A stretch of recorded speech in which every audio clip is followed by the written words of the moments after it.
আসসালামু আলাইকুম ভিউয়ার্স, স্বাগত জানাচ্ছি আরও একটি ব্র্যান্ড নিউ ভিডিওতে। অলরেডি থাম্বনেল টাইটেল দেখে কিন্তু বুঝতে পেরেছেন আমরা আজকে কোন প্রোডাক্ট নিয়ে কথা বলবো। আজকে আমরা কথা বলবো হচ্ছে অনরের অন্যতম ফ্ল্যাগশিপ ডিভাইস অনর 300 আলট্রা নিয়ে। তার মানে নেক্সট অনরের one of the most mid range flagship ক্যাটাগরির ডিভাইস এটা।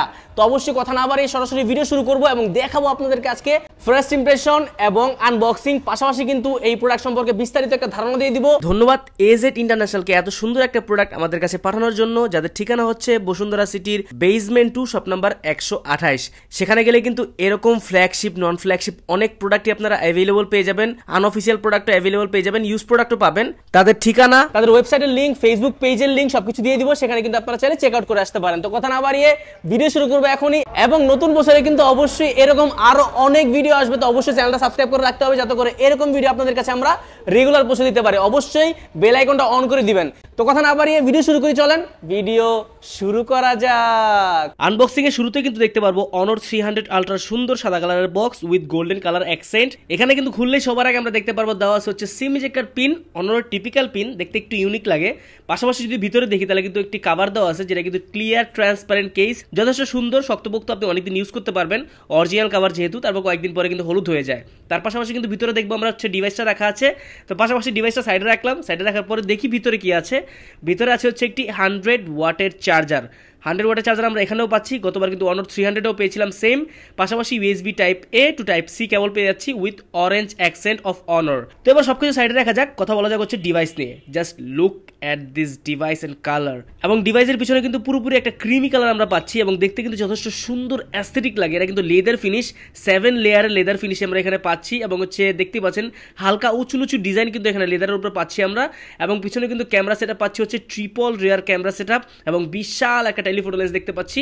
তো এগুলো নিয়ে বিস্তারিত কথা হবে। সামনে কিন্তু পাচ্ছি হচ্ছে কোয়াড কার্ভ ডিসপ্লে, পুরোপুরি কার্ভ পাচ্ছি না, এবং সেলফি পাচ্ছি ডুয়াল সেলফি ক্যামেরা। তো কথা না পারে সরাসরি বিস্তারিত আলোচনা চলে যায় এবং দেখানোর ট্রাই করি আপনাদেরকে যে অনর 300 আলট্রাটা কেমন হলো। এবার পোর্টস এন্ড বাটনের কথা যদি বলি, এখানে কিন্তু সবকিছু আমরা অ্যাভেলেবল পাচ্ছিলাম এক্সেপ্ট হেডফোন জ্যাক। এখানে কিন্তু লেফট সাইডে আমরা স্পিকার পাচ্ছিলাম, Dolby Atmos supported dual speaker, single স্পিকারটা এখানে পাচ্ছি, মাঝখানে USB type C port, noise cancellation microphone, আর হচ্ছে সিম ইজেক্টর ট্রে যেখানে আমরা দুইটা সিম ইউজ করতে পারবো। রাইট সাইডে আসলে দেখতে পারবো পাওয়ার অন অফ বাটন আর ভলিউম আপ ডাউন বাটন। আর এখানে কিন্তু ফিঙ্গারপ্রিন্ট ব্যবহার করা আছে, ইন ডিসপ্লে ফিঙ্গারপ্রিন্ট।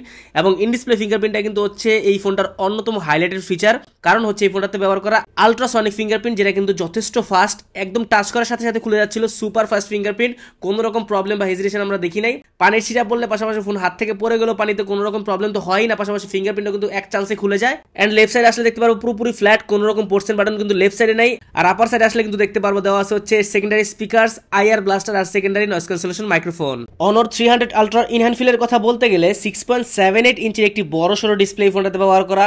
পাশাপাশি কিন্তু 198 গ্রামের ওয়েট আছে এই ফোনটাতে। পাশাপাশি কিন্তু আমরা পাচ্ছি হচ্ছে 8.2 মিলিমিটারের থিকনেস। মোটামুটি ওয়েট ব্যালেন্স কিন্তু অনেক ভালোভাবে করতে পেরেছে কোম্পানি। পিছনে লেদার ব্যাগ ফিনিশ দিয়ে হচ্ছে থিকনেসের ব্যাপারটা কিন্তু খুব সুন্দরভাবে ব্যালেন্স করতে পেরেছে। ওভারঅল ওয়েটটাও ঠিকঠাক আছে। আমার কাছে দেখতে কিন্তু কোয়াড কার্ভের ডিসপ্লে যে কম্বিনেশন সেটা কিন্তু খারাপ লাগে নাই।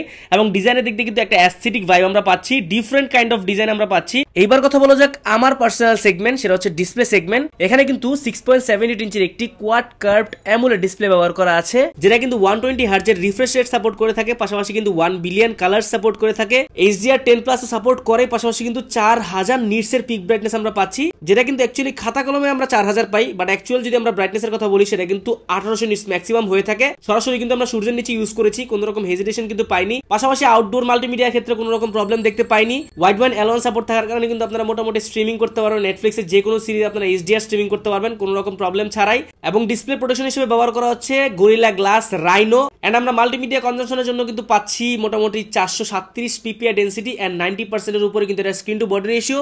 ওভারঅল মাল্টিমিডিয়া এক্সপিরিয়েন্স যথেষ্ট ভালো। আউটডোর মাল্টিমিডিয়া এক্সপিরিয়েন্স আমরা ভালো পেয়েছি, ইনডোরেও ভালো পেয়েছি, লাইটনিং কন্ডিশনেও সেম, লোয়ার লাইটও সেম, মোটামুটি ভালো পারফরমেন্স পেয়েছি। এবং কোয়াড কার্ভ হওয়ার কারণে কিন্তু ব্রেজেললেস যে এক্সপিরিয়েন্স সেটা কিন্তু খুব ভালোভাবে আপনারা উপভোগ করতে পারেন। তো ওভারঅল ডিসপ্লে নিয়ে আমার কোনো রকম রকম ক্লেম কিন্তু এখানে নাই। এইবার কিন্তু কথা বলবো এই ফোনটার অন্যতম কি ফিচার, সেটা হচ্ছে ক্যামেরা সেকশন। ক্যামেরা সেকশন আমরা আসলে দেখতে পারবো ট্রিপল রেয়ার ক্যামেরা সেটআপ, যেখানে কিন্তু মেইন ক্যামেরা আমরা পাচ্ছি 50 মেগাপিক্সেলের, পাশাপাশি সেকেন্ডারি টেলিফোটো লেন্সটাও পাচ্ছি 50 মেগাপিক্সেলের এবং 3.8x অপটিক্যাল জুমকে সাপোর্ট করে থাকে সেকেন্ডারি ক্যামেরাটা। পাশাপাশি কিন্তু থার্ড ক্যামেরা পাচ্ছি আলট্রা ওয়াইড, যেটা কিন্তু 12 মেগাপিক্সেলের। বলা যায় মোটামুটি ক্যামেরা নিয়ে আমরা হচ্ছে বেশি এক্সপেরিমেন্ট করেছি এই ভিডিওতে। ক্যামেরার কোয়ালিটি আসলে to be honest with you অনেক বেশি ভালো পেয়েছি, বিশেষ করে লাইটনিং কন্ডিশনে বা পোর্ট্রেট শটগুলো যা দিচ্ছিল। পেরিস্কোপ লেন্স দিয়ে আমরা কিন্তু পোর্ট্রেট শটের ক্ষেত্রে অনেক বেশি বেটার রেজাল্ট পেয়েছি। অনেকগুলা অ্যাঙ্গেলে আমরা ছবি তুলে দেখেছি, 1x 2x 3x 5x পর্যন্ত ছবি তুলে দেখেছি, সেক্ষেত্রে কিন্তু একদম শার্প এজ শার্প ডিটেল কিন্তু এখান থেকে আমরা পেয়েছি। আর মেইন ক্যামেরাতে কিন্তু সনির IMX এর 906 এর সেন্সর ব্যবহার করা উইথ OIS,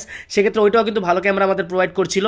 নর্মাল ফটো কন্ডিশনে আমরা ছবি তুলে দেখেছি, সেক্ষেত্রে ভালো প্রোভাইড করতেছিল ছবি। পাশাপাশি আউটডোরের ছবিগুলো কিন্তু আউটস্ট্যান্ডিং ছিল এক কথায় বলতে গেলে। এন্ড আলট্রা ওয়াইডের কথা যদি বলি, আলট্রা ওয়াইডে কিন্তু আমরা কোনো রকম মিসিং পাইনি। আলট্রা ওয়াইডে কিন্তু বরাবরের মতো আমরা জানি যে হালকা লাইটের কমতি থাকে, সেক্ষেত্রে এটার কমতি আমরা কিন্তু এখানে পাইনি। বিশেষ করে ডাইনামিক রেঞ্জ, ও মাই গড জাস্ট ওয়াও। আমি বলবো এই ফোনটার ক্যামেরা সেকশন নিয়ে আমি রিয়েলি স্যাটিসফাইড। এবং এই ফোনটার মেইন ক্যামেরা কিন্তু হচ্ছে 100x জুমকে সাপোর্ট করে থাকে। আপনি চাইলে কিন্তু দূরের ছবি অনেক ক্লিয়ারলি তুলতে পারবেন। এবং আমরা 100x জুম দিয়েও ছবি তুলে দেখেছি, যথেষ্ট শার্প ছবি দিচ্ছিল। মানে আমরা যেরকম দেখি S24 আলট্রা যেরকম আমরা শার্প ছবি পাচ্ছিলাম, সেরকম কোয়ালিটির ছবি এখানে দিচ্ছিল। পাশাপাশি ভিডিও সেকশনে আমরা আসলে 4K প্লাস 60 FPS পর্যন্ত ম্যাক্সিমাম সাপোর্ট আমরা পেয়ে যাবো। বাট আমরা কিন্তু হচ্ছে 180 প্লাস হচ্ছে 60 FPS এ ভিডিও করে বেশি কমফোর্টেবল ফিল করেছি। এবং ভিডিওতে সেক্ষেত্রে আপনার রেজুলেশনও ভালো দেয় এবং জায়গাও কম কাটে ফোনের। এবং ভিডিও কোয়ালিটি কিন্তু আমি বলবো যথেষ্ট ভালো ভাই, একদমই স্টেবল ভিডিও ছিল, কোনো রকম ল্যাগ আমরা এখান থেকে পাইনি। সেলফি ক্যামেরা যদি আসে তাহলে কিন্তু এখানে ইন্টারেস্টিং একটা জিনিস দেখতে পারবো, ডুয়াল সেলফি ক্যামেরা এখানে আমরা পেয়ে যাচ্ছি, যেটার মেইন মেগাপিক্সেল হচ্ছে 50 মেগাপিক্সেলের ক্যামেরা এবং সেকেন্ডারি ক্যামেরা হচ্ছে 2 মেগাপিক্সেলের ডেপথ সেন্সর। আপনারা যারা রেগুলার সেলফি তুলতে পছন্দ করেন তাদের জন্য কিন্তু এই সেলফি ক্যামেরাটা অনেক বেশি অর্ধিত হতে যাচ্ছে। তার কারণ হচ্ছে আপনারা গ্রুপে কিন্তু খুব ভালোভাবে সেলফি তুলতে পারবেন, ওয়াইডে বলেন নরমালি বলেন সবভাবে তুলতে পারবেন। পাশাপাশি কিন্তু শার্প ছবি প্রোভাইড করতেছিল। পোর্ট্রেট শটও কিন্তু আপনার সাবজেক্টকে রেখে অবজেক্ট ব্লার করার যে ব্যাপারটা থাকে সেটাও ঠিকঠাক ভাবে ম্যানেজ করতে পারছিল। এবং আমার সাজেশন থাকবে বিউটিফিকেশন মোডটা অফ করে নেবেন, সেক্ষেত্রে কিন্তু ন্যাচারাল ছবি পাবেন। আর যদি আপনারা ফিল্টার ইউজ করতে চান সেক্ষেত্রে কিন্তু আপনারা ইউজ করতে পারবেন। ভিডিও সেকশনে আমরা কিন্তু আসলে দেখতে পারবো ম্যাক্সিমাম 4K সাপোর্ট আছে এখানে, যেটা কিন্তু একটা ভালো ব্যাপার। এখানে কিন্তু অনেকে কিন্তু 1080 প্লাস 60 পর্যন্ত ঢুকিয়ে দেয়। স্টেবল ভিডিও পেয়েছি। যারা ব্লগার আছেন, যারা ব্লগিং করতে পছন্দ করেন, সেলফি ভিডিও করতে পছন্দ করেন, ভিডিও কলিং করতে পছন্দ করেন, তাদের জন্য কিন্তু ক্যামেরাটা অনেক ভালো একটা সার্ভিস প্রোভাইড করবে। এইবার কথা বলা যাক এই ফোনটার পারফরমেন্স সেকশন নিয়ে। ক্যামেরা ভালো, ডিসপ্লে মোটামুটি এভারেজ। পারফরমেন্সে কেমন? পারফরমেন্সে কথা বললে সবার আগে প্রসেসর নিয়ে কথা বলা লাগে।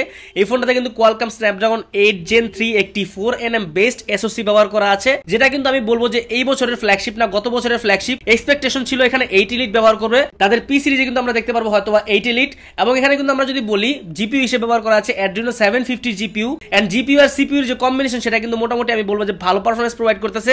যেহেতু 8 Elite একটি নতুন প্রসেসর, স্টেবল না, সেক্ষেত্রে কিন্তু 8 Gen 3 অবশ্যই একটা বেটার পারফরমেন্স আপনাকে প্রোভাইড করবে। গেমিং সহ মাল্টিমিডিয়া টাস্কিং এর ক্ষেত্রে কোনো রকম প্রবলেম হয়নি। পাবজি ট্রাই করেছি, কল অফ ডিউটি ট্রাই করেছি, বড় বড় গেমস আমরা এখানে ট্রাই করে দেখেছি, সেক্ষেত্রে কোনো রকম ফ্রেম ড্রপ আমরা দেখতে পাইনি। ম্যাক্সিমাম গ্রাফিকে আমরা গেমিং করতে পারছিলাম, ফ্রেম ড্রপ বা হচ্ছে আপনার হিটিং ইস্যু দেখতে পাচ্ছিলাম না, সবচেয়ে বড় কথা হচ্ছে। পাশাপাশি এই ফোনটার OS নিয়ে যদি কথা বলি, magic UI 9 based on Android 15 and LPDDR5X হচ্ছে RAM টাইপ, UFS 4.0 হচ্ছে স্টোরেজ টাইপ। তো সেক্ষেত্রে কিন্তু ম্যাক্সিমাম সাপোর্ট আমরা এখানে পাচ্ছি। তো আমার কাছে ভালো লাগছে যে এখানে কোনো রকম কমতি কিন্তু কোম্পানি দেয় নাই। এন্ড ম্যাজিক UI 9 আমরা কিন্তু জানি একটা সলিড UI এক্সপিরিয়েন্স, কোনো রকম আমরা হচ্ছে ল্যাগ দেখতে পাই না, কোনো রকম বাগস নাই, একদম ফ্রেশ UI। যে বিষয়গুলো কিন্তু অবশ্যই আমার কাছে ভালো লাগছে। কিন্তু চাইনিজ ফোন যেহেতু এটা, সেক্ষেত্রে কিছু ব্লোটার এখানে প্রি ইনস্টল আছে, আপনারা চাইলে আনইনস্টল করে নিতে পারেন। তো ওভারঅল আমি বলবো হচ্ছে পারফরমেন্স, ক্যামেরা এবং হচ্ছে আপনার ডিসপ্লে সেকশন নিয়ে এভারেজলি এবার কিন্তু আমরা একটা ফ্ল্যাগশিপ ক্যাটাগরির ফোনই পাচ্ছি অনর তরফ থেকে। ভিউয়ার্স, আমরা কিন্তু এতক্ষণ যাবত আপনাদেরকে অনর 300 আলট্রা সম্পর্কে একটা সম্পূর্ণ ধারণা ট্রাই করেছি।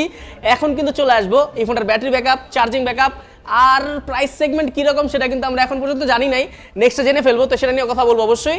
এই প্রোডাক্টটাতে ব্যবহার করা 5300 mAh এর বিগ ব্যাটারি এবং এটাতেও সিলিকন কার্বন ব্যাটারি ব্যবহার করা আছে। প্রিভিয়াস অনর 300 কিন্তু ছিল হচ্ছে 5300 mAh এর ব্যাটারি এবং সেম কিন্তু আমরা পাচ্ছি চার্জারের ক্ষেত্রে। এখানেও কিন্তু আমরা কোনো চেঞ্জ দেখতে পাচ্ছি না, 100 ওয়াটের চার্জার এখানে অ্যাভেলেবল পেয়ে যাবো। এখানে কিন্তু 80 ওয়াটের ওয়্যারলেস চার্জিং সাপোর্ট করে থাকে এই ফোনটাতে। আমার দেখা মোটামুটি অনেক ফাস্ট চার্জারওয়ালা ফোন কিন্তু এইটা, কারণ হচ্ছে ওয়্যারলেস চার্জ এত ফাস্ট আমি কিন্তু এর আগে তেমন কোনোটা দেখি নাই যে 80 ওয়াটের ওয়্যারলেস চার্জিং সাপোর্ট করে থাকে।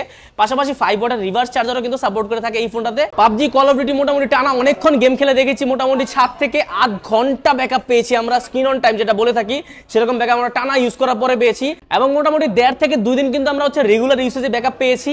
এবং আপনারা যারা হচ্ছে হেভি ইউজার আছেন তারাও কিন্তু মোটামুটি একদিনের ব্যাকআপ এই ফোনটাতে অ্যাভেলেবল পেয়ে যাবেন। এখন যদি কথা বলি এই ফোনটার প্রাইস সেগমেন্ট নিয়ে, এটা কিন্তু বাংলাদেশে অলমোস্ট 85 থেকে 90,000 এর মধ্যে আসার কথা। যেটা কিন্তু এখন যদি আপনি কিনেন হুট করে কিন্তু কয়েকদিন পরে আবার 70,000 এর মধ্যে চলে আসবে। তো অবশ্যই কিন্তু এখন আমার সাজেশন থাকবে না কেনারই, কয়েকদিন পরেই কিনেন ভাই, সেক্ষেত্রে আপনারা কিন্তু অনেক টাকা সেভ করতে পারবেন।